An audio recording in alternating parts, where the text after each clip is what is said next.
Everyone, and welcome back to the Elder Scrolls V Skyrim. So I thought first, before we read a book, let's try to do some smithing.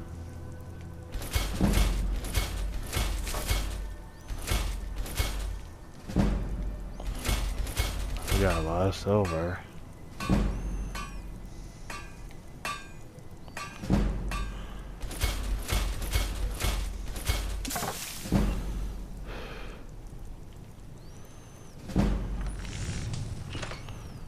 So this would be the best right now. Hey, look at that.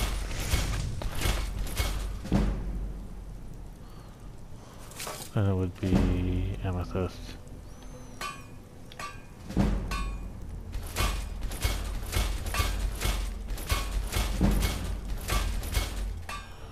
There we go.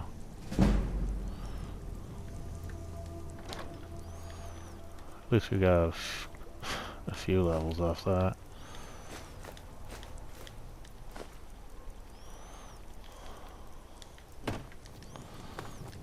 So, I guess for this episode we're gonna at least read.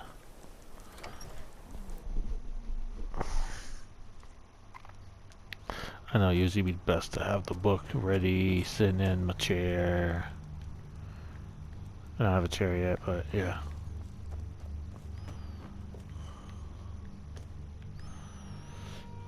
But I guess let's do a brief history of the Empire, Volume 1. A brief history of the Empire, Part 1, by Stronach Kithoj, the third Imperial historian. Okay. Oh god, it's gonna be a lot. Let me see. Oh. Oh. Okay.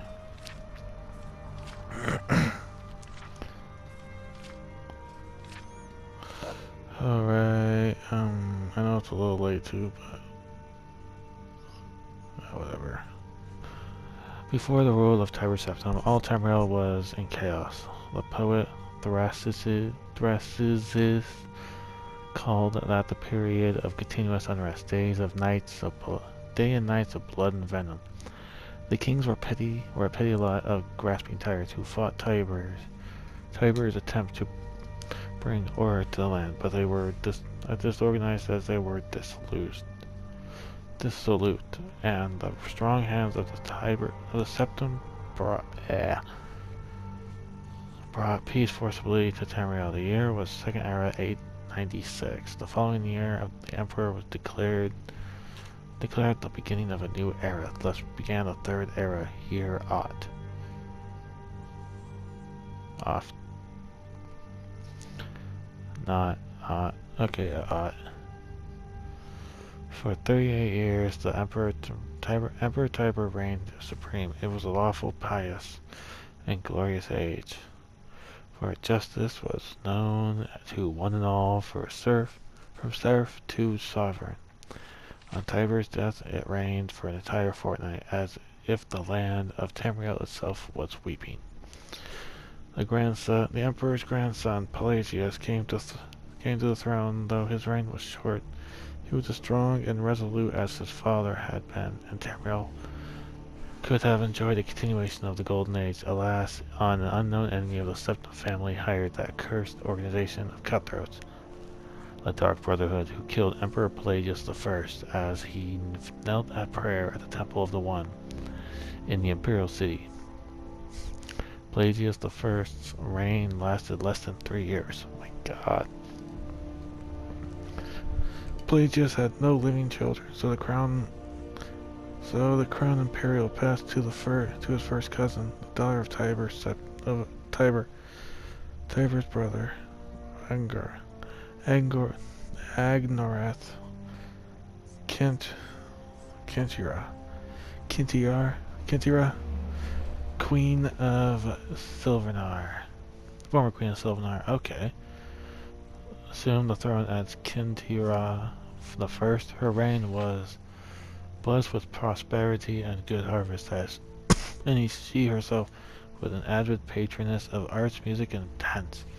Kintra's son was crowned after her death as the first emperor of Tamriel to use the name Uriel. Uriel I was a great lawmaker of the Septim dynasty and the promoter of the independence organizations and guilds. Ooh, he's the reason why he had the guilds? Interesting. Under his kind but firm hand, the Buyer Guild and the Mages Guild increased in prominence throughout Tamriel. His son and successor Uriel Septim II reigned for 18 years, from the death of Uriel Septim I in Third Era 64 years. 64th. Third Era 64 to Pelagius II's ascension in Third Era 82. Tragically, the rule of Uriel II was cursed with blight, plagues, and insurrections. The tenderness he inherited from his father did not serve Tamriel well, and little justice was done. Pelagius II inherited not only the throne from his father, but the debt of the latter's poor financial and judicial management. Oh God. Pelagius dismissed all the elder council and allowed only those who were willing to pay great sums to resume their seats. He encouraged similar acts amongst his vassals. The kings of Tamriel, and by the end of his 17th year reign, Tamriel had returned to prosperity. His critics, however, have suggested that any advisor possessed of wisdom but not the gold had been summarily ousted by Pelagius. This may have led to some of the troubles his son Antiochus faced when he in turn became emperor. Antiochus was certainly one of the more flamboyant members of the Austaris Septim family. He had numerous mistresses and nearly as many wives, and was known for his grandeur of his dress and his high good humor. Unfortunately, his reign was rife with civil war, surpassing even that of his grandfather Uriel II. The War of the Isles in Third Era 110, 12 years after Austaris assumed the throne, nearly took the province of Somerset Isle away from Tamriel. The united alliance of the kings of Somerset and Antiochus, I don't know if that's his name, but whatever, only managed to defeat the King Ogrim of the island kingdom of Paniodia due to a freak storm. Legends credit the city-goer of the island of Artaeum with the sorcery behind the tempest. The story of Kintria II, heiress to her father Antiochus. Again, don't know if I'm saying the names right, but I'm slightly trying. As you can tell, my massive amounts of it. Yeah. It's certainly one of the saddest tales in Imperial history. Her first cousin Uriel, son of Queen Potema of Solitude, accused Kintria of being a bastard, alluded to the infamous decadence of the imperial city during her father's reign. When this accusation failed to stop her coronation, Uriel bought the support of several disgruntled kings of High Rock, Skyrim, and Morrowind, and with Queen Potema's assistance, he coordinated 3 attacks on the Septim Empire. First attack occurred in Iliac Bay, which separated High Rock and Hammerfell. Ooh. Tindra's entourage was massacred and the Empress taken captive. For 2 years, Kintera II languished in Imperial prison, believed to be somewhere in Glenport or Glenmoral, before she was slain in her cell underneath the mysterious circumstances. The second attack was on a series of Imperial garrisons along the coastal Morrowind Islands. Empress Consort Contine Arnix fell defending the forts. The third and final attack was a siege on the Imperial City itself. Occurred after the Elder Council had split many armies to attack western High Rock and eastern Morrowind. The weakened government had little defense against Uriel's determined aggression and capitulated after only a fortnight of resistance. Uriel took the throne some evening and proclaimed himself Uriel III, Emperor of Tamriel, and the year was Third Era. 121 thus began the War of the Red Diamond, described in Volume 2 of this series. Part 2, guys. I really actually am getting into it right now. Brief History of the Empire Part 2 by same guy. I'm not reading that again. Volume 1 of the series described the brief lives of the first 8 emperors of the Septim dynasty, beginning with the glorious Tiber Septim and ending with his great grandniece Kintura II. Kintura's murder at Glenport, while in captivity, is considered by some to be the end of the purest strain of Septim blood in the imperial family. Certainly it marks the end of something significant. Uriel III not only proclaimed himself Emperor of Tamriel, but also Uriel Septim III, taking the eminent surname as a title. In truth, his surname was Mentarco from his father's line. In time, Uriel III was deposed and his crimes reviled, but the tradition of taking the name Septim as the title for the Emperor of Tamriel did not die with him. For 6 years, the War of the Red Diamond, which takes its name from the Septim family's famous badge, tore the empire apart. The combatants were the 3 surviving children of Pelagius II, Potema, Sepphoris, and Magnus with their various offsprings. Potema, of course, supported her son Uriel III, and had combined supports of all the Skyrim and northern Morrowind. With the efforts of Sepphoris and Magnus, however, the province of High Rock turncoat. The provinces of Hammerfell, Somerset Isle, Vanelwood, elsewhere, and Blackmarsh were divided in their loyalty, but their most keen supporters Sepphoris and Magnus. In the Third Era of 127, Uriel III was captured in the Battle of Ichdag in Hammerfell. En route to his trial in the Imperial City, a mob overtook his prisoner's carriage and burned him alive within it. His captor and uncle continued on the Imperial City, and by common acclaim was proclaimed Sepphoris I, Emperor of Tamriel. Sepphoris' reign was marked by nothing but war. By all accounts, he was a kind and intelligent man, but what Tamriel needed was a great warrior. And he fortunately was that. It took an additional 10 years of constant warfare for him to defeat his sister Potema, the so-called Wolf Queen of Solitude, who died in the siege of her city-state in the year 137.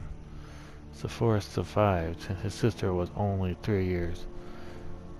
He had never had time during the war to marry. So it was his brother, the 4th child of Pelagius II, who assumed the throne. Emperor Magnus was already elderly when he took up the imperial diadem, and business with punishing the traitorous kings of the War of the Red Diamond drained much of his remaining strength. Legends accuses Magnus' son and the heir Pelagius III of patricide. That seems highly unlikely for no reason than that Pelagius was king of Solitude following the death of Potema, and seldom visited to the imperial city. Pelagius III, sometimes called Pelagius the Mad, was proclaimed emperor in the 145th year of the Third Era. Almost from the start, his eccentricities of behavior were noted by the court. He embarrassed dignitaries, offended his vassal kings, and on one occasion marked the end of the imperial grand ball, attempting to hang himself. His long-suffering wife finally awarded the regency of Tamriel, and Pelagius III was sent to a series of healing institutions and asylums upon his death in the Third Era 153, at the age of 34. Empress Regent of Tamriel, was proclaimed Empress Kataraya the First upon the death of her husband. Some who do not mark the end of the Septim bloodline with the death of Kintira II consider the ascendancy of this dark elf woman the true mark of its decline. Her defenders, on the other hand, assert that Kataraya was not descended from Tiber. The son she has was with what Pelagius was, and so the imperial chain did continue, despite the racist assertions for the contrary. Kataraya's 46-year reign was one of the most celebrated in Tamriel's history. Comfortable in the imperial city, Kataraya traveled extensively throughout Tamriel, such as no emperor has ever done since Tiber's day.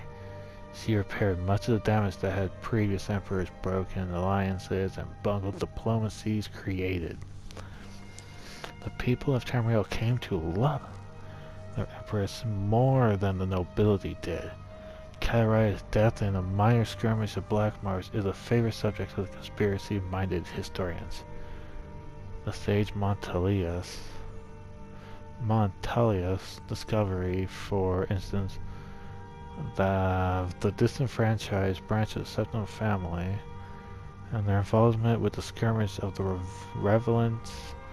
revelation indeed. Yeah. When Cassander assumed the throne upon the death of his mother, he was already middle-aged, only half-elf, and he aged like a brat. In fact, he had left the rule of Wayrest to his half-brother, Uriel, due to the poor health. Nevertheless, as the only true blood relation to Pelagius, and thus Tiber, he was pressed into accepting the throne. To no one's surprise, the Emperor Cassander's reign did not last long. In 2 years, he had joined his predecessors in the eternal slumber. Uriel Lariat, Kisnyder's half-brother, and the child of Kataraya I and her imperial consort, Galaver Lariat, after the death of Pelagius III, left the kingdom Wayrest to reign as Uriel IV. Legally, Uriel IV was the Septim. Kisnyder had adopted him into the royal family when he became the king of Wayrest. Nevertheless, to the council and the people of Tamriel, he was a bastard of Kataraya. Uriel did not possess the dynamism of his mother, and his long 43-year reign was a hotbed of sedation. Uriel IV's story was told in the 3rd volume of the series.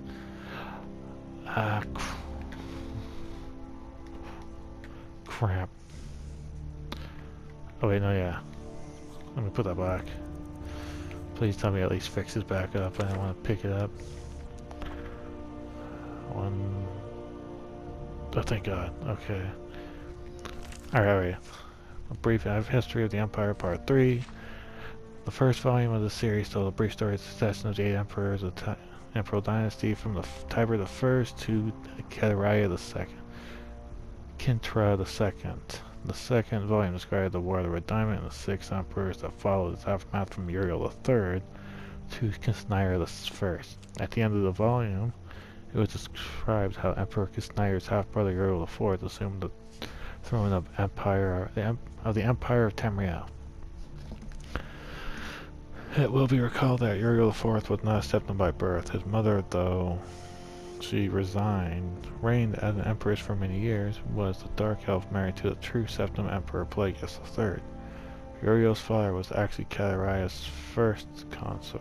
the first consort after Pelagius' death, a Breton nobleman named Galaver Lariat.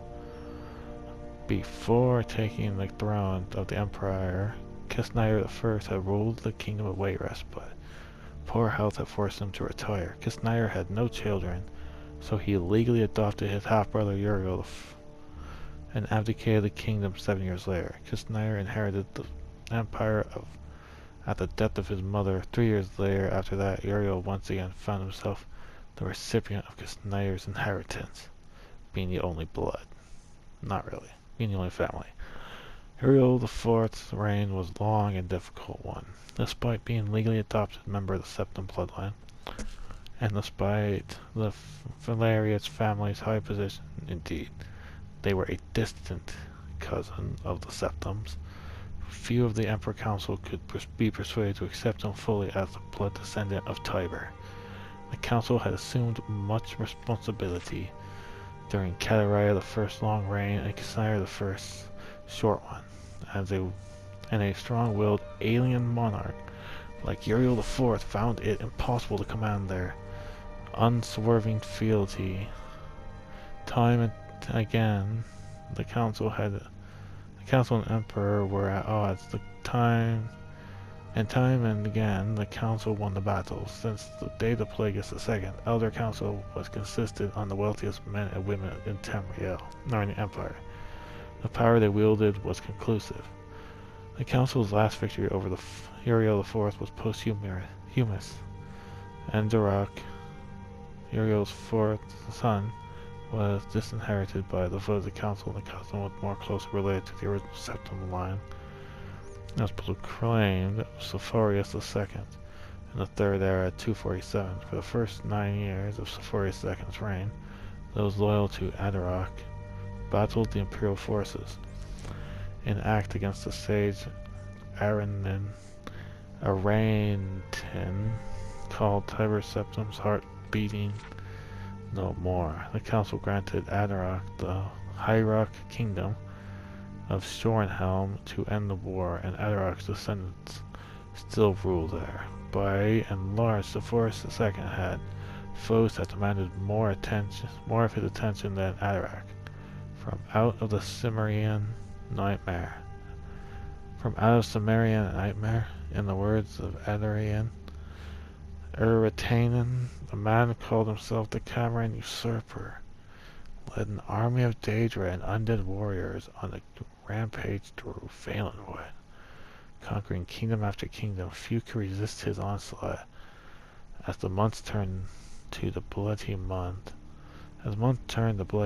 in the year of the Third Era 249, even few were fried. Sephorius II sent more and more mercenaries into Hammerfell to stop the usurper's northward march, but they were bribed or slaughtered and raised as undead. The story of the Cameron Usurper deserves a book itself. It is recommended that the reader find Palix Lithern, The Fall of the Usurper. Eltharad. Follow Usurper for more detail. In short, however, the destruction of the forces of the Usurper had little to do with the efforts of the Emperor. The result was a great regional victory and increase of the hostility towards the seemingly inefficient empire. Uriel V, Sephorius' son and successor, swiveled opinion back into the latent power of the empire, turning the attention of Tamriel away from the eternal strife. Uriel V embarked on a series of invasions, beginning almost back from the moment he took the throne in the Third Era 216-8. Uriel V conquered Roscrea in 271, Katnoquia in 276, Uneslia in 279, Esteroniet in 284. In Third Era 288, he embarked on his most ambitious enterprise, the invasion of the continent kingdom of Akavir. This ultimately proved a failure, for 2 years later Uriel V was killed in Akavir on the battlefield of Ionith. Nevertheless, Uriel V holds a reputation second only to Tiber as one of the 2 great warrior emperors of Tamriel. The last 4 emperors began with Uriel V's infant son, and are described in the 4th and final volume of the series.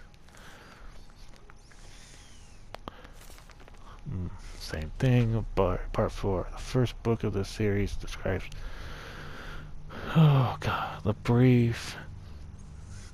first 8 emperors of the Septim bloodline began with Tiber I. Second volume describes the War of the Red Diamond and the 6 emperors who follow. The third volume describes the troubles of the next 3 emperors and frustrated fourth.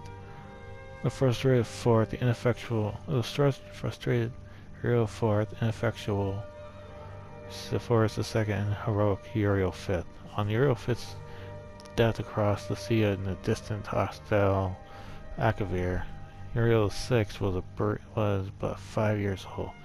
In fact, Uriel VI was born only shortly after his father fell in Akavir, or left for Akavir. Uriel V was only other prodigy was the Morganitic Alliance, where the two twins Morihatha and Elios, who were born a month after Uriel V left. Uriel VI was crowned in the 290th year of the Third Era. The imperial consort, Donica, as the boy's mother, was given restricted regency until Uriel VI reached his majority. The Elder Council retained the real power as they had ever since the days of Catariah I. The Council so enjoyed its unlimited and unrestricted freedom to promulgate laws and generate profits that Uriel VI would not give him full license to rule until 307, when he was already 22 years old. He had been slowly assuming positions of responsibility for years, but both the council and his mother, who enjoyed her limited regency, were loathed by the hands to hand over the reins by the time he came to the throne. Mechanisms of the government gave him little power except for that of the imperial veto. This power, however, he regularly and vigorously exercised. By 313, Uriel VI had boasted with conviction that he truly did rule Tamriel until he utilized defunct spy networks and guard units to bully and coerce the difficult members of the Elder Council. His half-sister Morihatha was, not surprisingly, his staunch ally, especially after his marriage with the Baron Ulfi Gerson of Winterhold. Ooh. That was when Winterhold actually was a whole place. Okay. Brought her considerable wealth and influence as the sage. Ugaridge said Uriel V conquered Estonia, but Uriel VI conquered the Elder Council. That's both the feat itself. When Uriel VI fell off a horse and could not be resuscitated by the finest imperial healers, his beloved sister Morihatha took up the imperial tiara. At 25 years of age, she had been described by adamant self-serving diplomats as the most beautiful creature in all of Tamriel. She has certainly well-learned, vivacious, athletic, and well-practiced politician. She brought the Archmagister of Skyrim to the Imperial City and created a second Imperial battlemate since the days of Tiber Septim. Okay. Morihatha finishes a job her brother had begun and made the Imperial province a true government under the Empress and later the Emperor. Outside the Imperial province, however, the Empire had been slowly disintegrating. Open revolutions and civil wars that raged unchallenged since the days of her grandfather Sepphoris II. Carefully coordinating her counterattacks, Morihatha slowly claimed back her rebellious vassals, always avoiding overexerting herself. Though Morihatha's military campaigns were remarkably successful, her deliberating pace often frustrated the council. Cool. One councilman, an Argonian who took the Colovian name Thorocles Ramus, furious at her refusal to send troops to its troubled Black Marsh, is commonly believed to have hired assassins who claimed her life in Third Era 339. Ramus was summarily tried and executed though he protested his innocence to the last. Morihatha had no surviving children, and Elois had died of a fever 4 years before. Aloysius' 25-year-old son, Pelagius, was thus crowned Pelagius IV. Pelagius IV continued his aunt's work in slowly bringing back under his wing the radical and refractory kingdoms, duchies, and baronies of the empire. Okay, that's stupid, but whatever. He exercised Morihata's poise and circumspect pace in his endeavors, but alas, he did not attain her success. The kingdom had been freed of constraints for so long that even the benign imperial presence was considered odious. Nevertheless, when Pelagius died, after a notably stable and prosperous 29-year reign, Tamriel was closer to unity than it had ever been since the days of Uriel I. Our current emperor, His Awesome and Terrible Majesty Uriel VII, son of Pelagius VI, had the diligence of his great aunt Morihata, the political skill of his great uncle Uriel IV, and the military prowess of his great grand uncle Uriel V. For 21 years he reigned and brought justice and order to Tamriel. In the year the Third Era, 389, however, his imperial boundmate Jangar Tharn betrayed him. Uriel VII was imprisoned in the dimension of Tharn's choosing, or creation. And Tharn used his sorcery of illusion to assume the Emperor's aspect. For the next 10 years, Tharn abused imperial privilege, but did not continue Uriel VII's schedule of reconquest. Uriel VII's schedule of reconquest.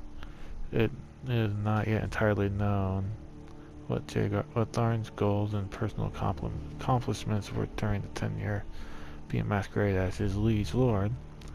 In Third Era 399, the enigmatic champion defeated the battle mage in the dungeon of the Imperial Palace and freed Uriel VII from his other dimensional jail. Since his emancipation, Uriel VII has worked diligently to renew the battles that would reunite Tamriel. Tharn's interference broke the momentum. It is true, but the years since have proven that there is hope in the golden age of Tiber Septim's rule, glorifying Tamriel once again. Holy crap. Oh god, okay, so the first 8 emperors seem to be doing well, but then a few emperors after that kind of fricked it up. Then a few more after that kind of started working back to it. And then we got back to everything until the arena. Get out of here. Oh.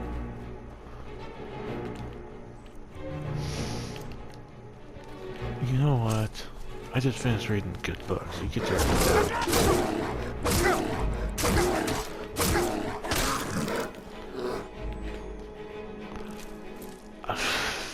honestly, I didn't think that was gonna take a bit.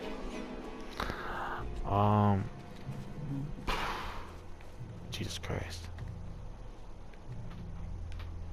Wait, is that 2 of them? Do the work. Damn it.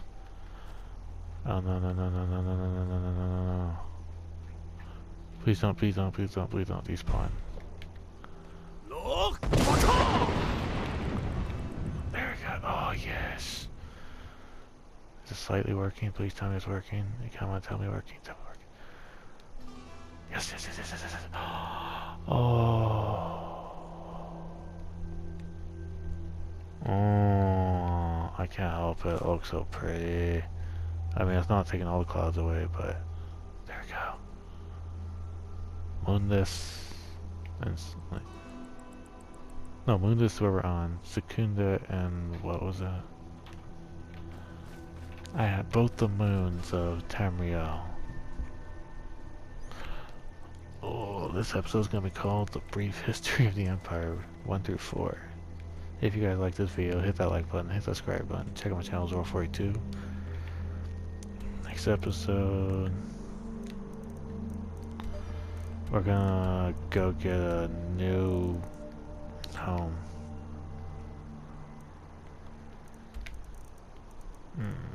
Actually, we need this for something later.